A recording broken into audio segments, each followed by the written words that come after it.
Okay, so here is an RV that I've never seen before. So we are out here at General RV and we're taking a look at this really cool Outback. It's a Keystone Outback Luxury Edition. And we're gonna see what this thing is all about.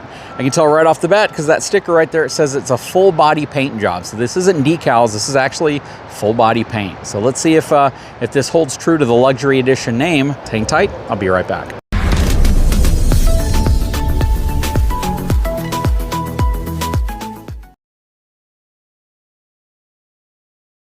As always, let's start by taking a look at the numbers. So this trailer is going to have a gross vehicle weight rating of 10,500 pounds, dry weight of 8,480 pounds, and a cargo capacity of 1,960 pounds. It's going to have 15-inch E-rated tires. So from a towability perspective, 3/4 ton, right? This is really going to be what you want to haul behind, a 3/4 ton. You're probably going to want to have about 2,300 pounds worth of cargo capacity on that 3/4 ton, because when everything is said and done, you're probably going to transfer about 1,500 pounds, possibly more, to the back of your truck. So if you only have, let's say, 2,000 pounds of cargo capacity and you have a family of 4 plus all the stuff that you load in your vehicle and the weight distribution hitch, you're going to be over a 3/4 ton with 2,000 pounds worth of cargo capacity. So I'd say 2,300 pounds would be what you're ideally looking for to start with if you're going to tow this thing behind a 3/4 ton. I would not put this behind a 1/2 ton truck any day of the week ever. All right, so you got one spot for twin 30-pound propane cans. This does have the BAL auto leveling system, which is really cool. It has a touch screen there, which is pretty awesome. 2 5/16 inch coupler. This is going to ride on a Lippert frame, I'm guessing. No, this is a BAL frame. So this rides on a BAL NXG frame. That's really nice. You have your front storage here, nice thick dense baggage door as well.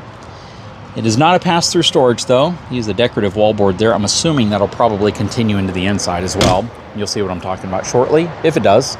Again, full body paint, super high gloss. You got a big awning that extends over here. 3-year structural warranty on it. Lippert solid step Ford Auto over here. Your tires are a bit of a letdown for me. I would have expected a better tire. It has Trailer King tires. I really would have liked to see even a G-rated tire would have been nice, or Goodyear Endurance at minimum.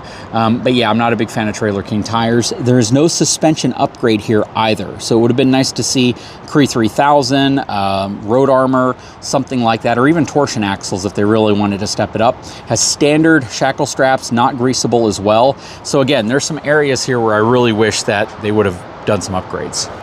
It does have cable-driven slides.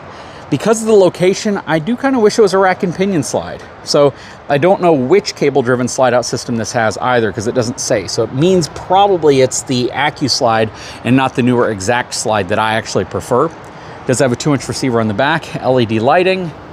It is prepped for a backup camera, not specifically a Furrion. It basically just has a cap to cover up the wire, so you can pretty much add any brand at that point. 2-inch receiver back here, not meant for towing. Another cable-driven slide, and another cable-driven slide. I do like the raised logo though. That is really nice. And this is probably, well, I was gonna say this is probably behind your refrigerator, but since there's a window there, it's not. So I don't know what's in there. That might be your actual wet bay connections, possibly. And then this is obviously gonna be a front bedroom because this is the storage space that they put underneath it. So yeah, I'm guessing that's your wet bay. And then you have an on-demand water heating system. All right, let's check this thing out on the inside, see what it's all about. All right, so this is the 341 RD, solar on top, 220 watts worth. That's what that 220 there means. The door does not have the slim shade already installed inside of it, and no other upgrades on the door. But on the inside, this is actually pretty nice. So they've clearly focused the majority of the attention on the inside of this RV, and I really wish they probably would have focused more of it on the suspension and running gear on this specific RV.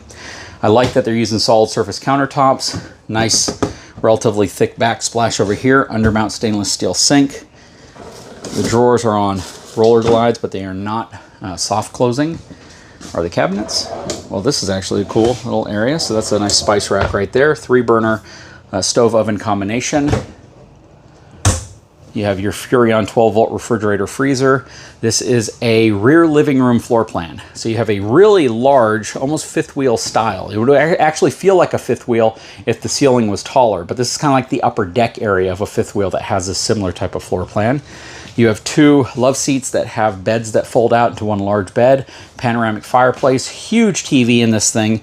You have your theater seats right here. No armrest in the center though. And this is all, it's kind of like a cloth leather material, to be honest. Over here, you got this really innovative table that kind of swivels around, I believe. Nope, this one's actually attached here. I think I walked through one of these one time that the table could rotate, but this one, it does not do that.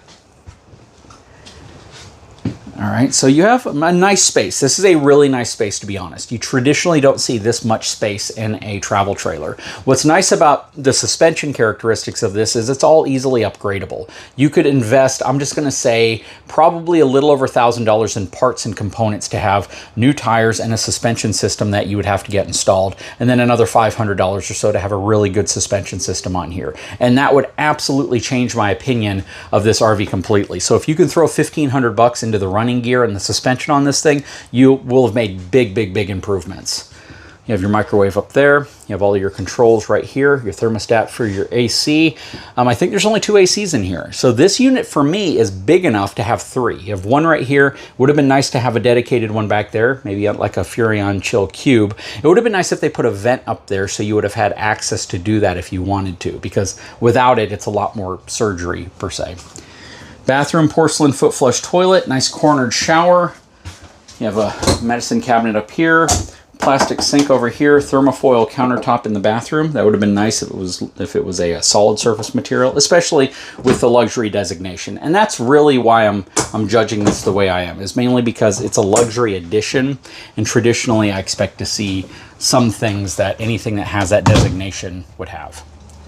In the bedroom, you have your second AC unit in here. You have cabinets above the bed.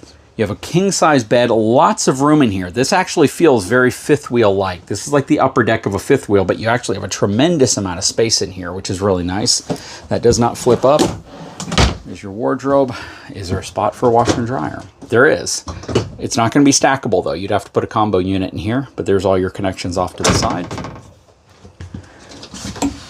And this opens up, and there's that wallboard material I was telling you about. It runs all the way down into the cargo area. That's why I said that. Yep, there's your extra storage in here, and I'm assuming you probably have a good amount of it under the bed, which you do, and your other 2 dinette tables. But what do you guys think of this unit? I mean, it's cool. It's a nice interior, but I think it's missing some elements. First of all, I'd have the solid surface material everywhere. I would not just put it in the kitchen. I'd put it in the bathrooms. Again, live up to that luxury designation. In here, I would probably, let me think. What else was I noticing in here? It'd be cool to have a more solid material back here instead of just a wallboard. Third air conditioning in. That would be the big one. A third AC unit in the back would be really nice, and it'd be game changing for a lot of folks who might buy this in a different part of the country, but it doesn't look like it's prepped for it. So that's kind of the key. Huge windows and a lot of them. So that's really nice. This is almost like a destination style trailer in a sense because of the layout. But those are my critiques, but what do you guys think? I mean, are you guys in love with this thing? Do you think that it meets the designation for a luxury edition, or do you agree with some of my comments that luxury edition isn't just what it looks like, it's some of the characteristics of the running gear, the tires, the suspension, the countertops, things like that. Anyways, drop a comment below. I'd love to know what your thoughts are. Guys, if you haven't had a chance, please take a moment, subscribe to the channel, give me a thumbs up, and we'll talk to you again very soon.